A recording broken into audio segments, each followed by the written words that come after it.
Coming up at 9, a father dead and his young son fighting for his life after a deadly crash in Vancouver. The victim's sister remembers her brother gone too soon.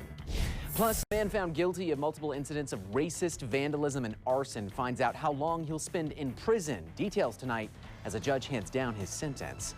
And an early morning shooting in a Portland bar leaves one man dead. We'll tell you what police found when they got to the scene. Live from Fox 12 Oregon, this is breaking news. But we begin with breaking news tonight. Washington law enforcement believe the body of Travis Decker has been found in a wooded area near Leavenworth, Washington. This is the 9 o'clock news. I'm Jolles. Decker has been wanted for the kidnappings and murders of his 3 daughters back in late May. The Chelan County Sheriff's Office says the body has not yet been positively identified, but authorities say preliminary findings suggest that it is in fact Travis Decker. The scene is still being processed right now, but it ends a months-long search for Decker. The Sheriff's Office says that a DNA analysis will now be conducted to confirm the identity of that body, and we'll be sure to keep you updated on this developing story. After city officials take the first steps toward reconsidering Portland's ICE facility permit, immigration authorities are now giving their first response. A DHS official telling Fox 12 that Portland Mayor Keith Wilson lied about the alleged permit violations. It comes after a Fox 12 investigation that revealed ICE was unlawfully detaining people at the city's ICE facility on South Macadam for longer than 12 hours or overnight. One person held for more than 40 days. Then yesterday, the mayor announced that ICE would be getting a land use permit violation notice after the city's own investigation. It begins the long process of a possible revocation of the building's permit, which protesters have advocated for months.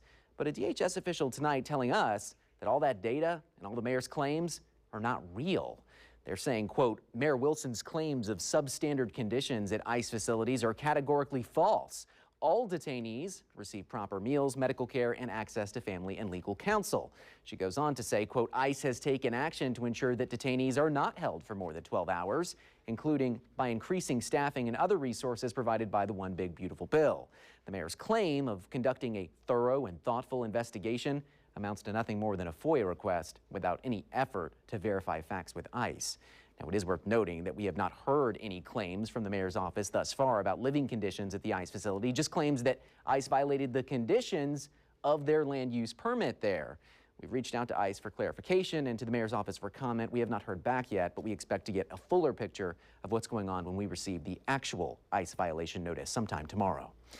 Meantime, police are investigating an early morning shooting in southeast Portland that left one man dead and another injured. That shooting happened just outside of Buddy's Lounge, which is where we find Fox 12's McKenna Marks with the latest. We still don't know exactly what led up to the shooting, but we do know that one man is dead, another has been injured, and a third has been arrested. That shooting took place right here outside of Buddy's Lounge on Southeast 82nd and Harrison around 2 o'clock Thursday morning. According to Portland police, when officers arrived at the scene, they found a man dead in the parking lot. Police say another man was injured and he was taken to a nearby hospital with non-life-threatening injuries. A third man was taken into custody, and according to police, they are not searching for any additional suspects. That suspect has been arrested and identified as 37-year-old Brandon Lewis of Portland. Police say he was booked in jail and charged with murder in the second degree, unlawful use of a weapon, and assault in the second degree. It was an emotional scene here in the parking lot Thursday morning. Fox 12 saw about a dozen family members and friends gathered near the crime scene tape. Police did inform them privately who the victim was, but their name has not yet been publicly released. Buddy's Lounge was supposed to open at noon on Thursday, but as you can see, that bar and the business right next door were both closed. Portland police are still investigating this shooting, and they're asking for anyone with information to get in touch with them right away. Reporting from Southeast Portland, McKenna Marks, Fox 12 Oregon. All right, McKenna, thank you. And the man convicted of vandalizing 2 synagogues as well as a black-owned business and a Muslim community center was sentenced to prison time today. A Multnomah County judge sentencing Michael Bivens to 5 years in prison and 5 years probation. Bivens was convicted of 11 charges, including arson, bias crime, and criminal mischief. He broke a window at the congregation Shir Tikva synagogue. He then set a fire at congregation Beth Israel and started another fire at a Muslim community center while people were still inside. Bivens is also facing federal charges. Well, now to that tragic story out of Vancouver tonight. A father and son on their walk home from the bus stop suddenly hit by a speeding car, killing the father and leaving his 6-year-old son in critical condition. Police believe the driver was high at the time. Fox 12's Spencer Schott speaks with a grieving family. It has been an extremely difficult last 24 hours for the Quevedo Sanchez family. Natalie lost her brother, his body landing just a block away from their house, and now she's praying she won't lose her nephew, too. He was kind, he was patient, and he was incredibly smart. He was just a really great brother like that. Natalie Quevedo Sanchez was at work when she got the call that her brother and her nephew were struck by a car.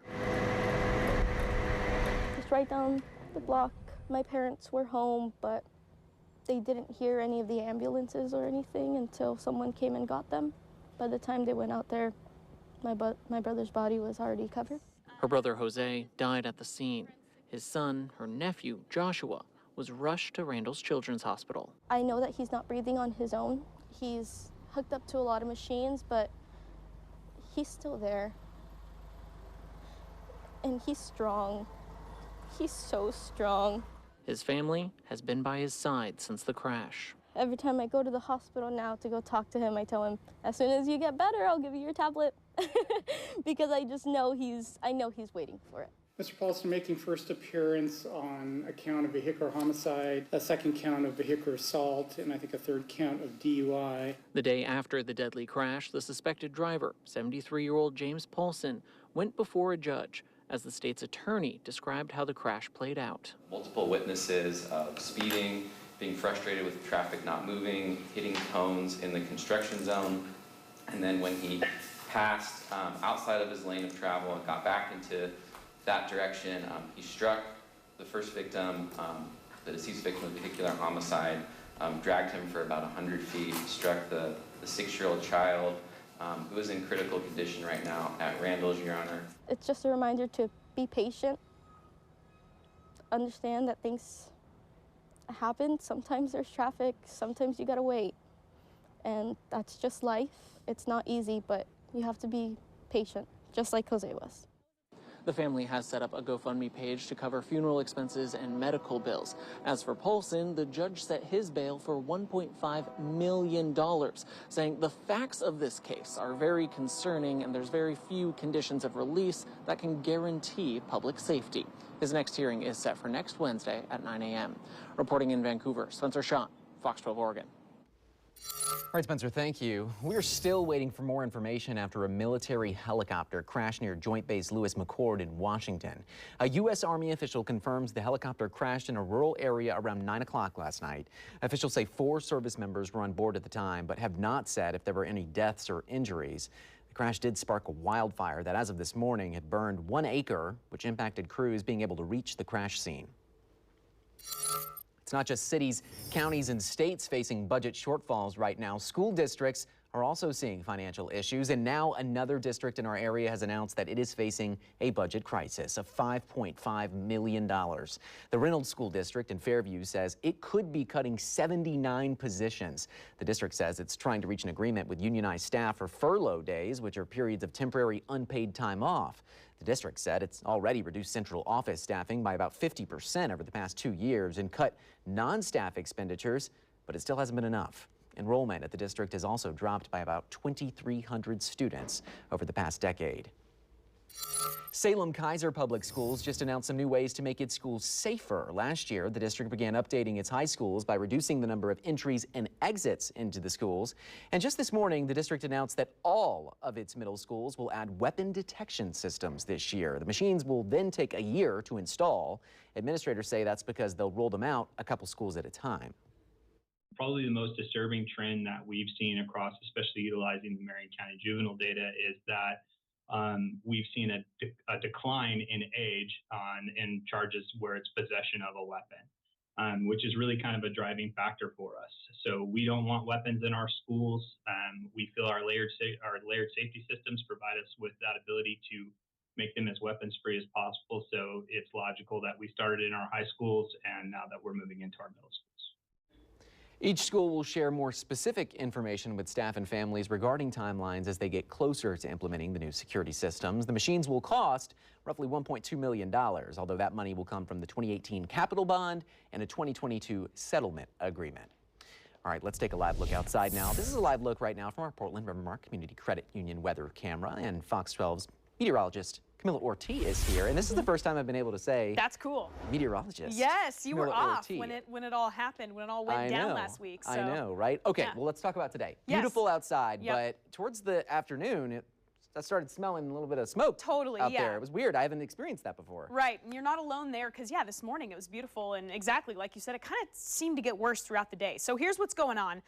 We've got this existing fire west of Seattle, the Bear Gulch fire there, burning in the Olympics, and you can see it's sending a pretty good plume of smoke south. This is in the upper atmosphere, and then it's kind of getting wrapped up in this kind of southwesterly flow. So that's kind of pushing that smoke back into our direction here in the metro area. So we're expecting to still see that haze, you know, through early tomorrow morning. We could also be getting some of the Canadian wildfire smoke here, but it's interesting because I think for one of the kind of first times this season, we're seeing kind of worse air quality west of the Cascades than we are east of the Cascades in central Oregon anyway. So you can see some moderate dots here, mostly west side, south metro area.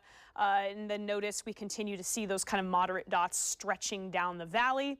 And then, of course, in central Washington, we've got some unhealthy ratings there for air quality at the moment.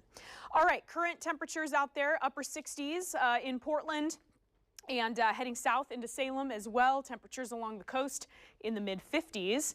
Here's what's ahead in the forecast. We're seeing warm weather through Saturday, lots of sunshine in the afternoons. Nights remain cool in the metro area, and we are tracking some more rain chances late Saturday night and early Sunday morning. So we'll talk about all of those details coming up in the next hour. All right, thanks, Camilla. Well, NVIDIA plans to make a major investment in one of Oregon's largest employers, Intel. Yeah, NVIDIA, which is currently considered the world's most valuable company, says it wants to invest $5 billion in Intel's common stock. The two would work together to develop chips for personal computers and data centers. NVIDIA's chips are considered crucial for artificial intelligence.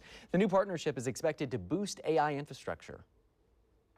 This is remarkable. I mean, NVIDIA, obviously, we know that they're the 800-pound gorilla in AI. Now there's a very solid chance that Intel actually has a turnaround. This is good for America. This is good for technology overall.